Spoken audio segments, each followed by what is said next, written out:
Hello there, Chris Bourne, specialist. Right, today turned up on this job. Leg of flow going in. Builders wants to put their boiler here. You're not got your clearance. So we're going to do a bit of 4x2. There's only one way around this. Right there, other side, pry it all off. Boiler there, bloody bit of clearance. Then get it all done. They're always done with gas and all that whatnot. But just have to basically clear this one all up. We'll get it done, we'll get it sorted, wire it up, motorised valves, pumps, etc.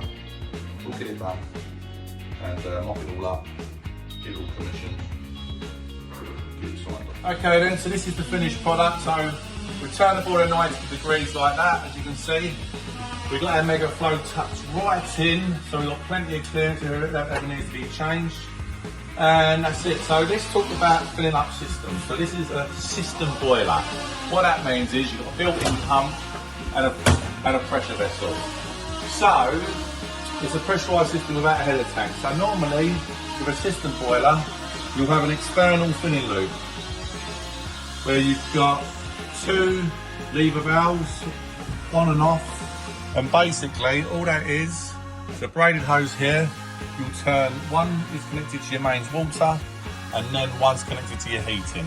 So you've got to pressurise it no more than 1 or 1.2 bar. That's what systems are designed to work at, pressurised systems. So in order to pressurise, what you'll do is you'll turn one lever on and you'll slowly turn the other lever till you get to 1.2 bar on the display of your boiler, which will be, if you press that twice, 1.7.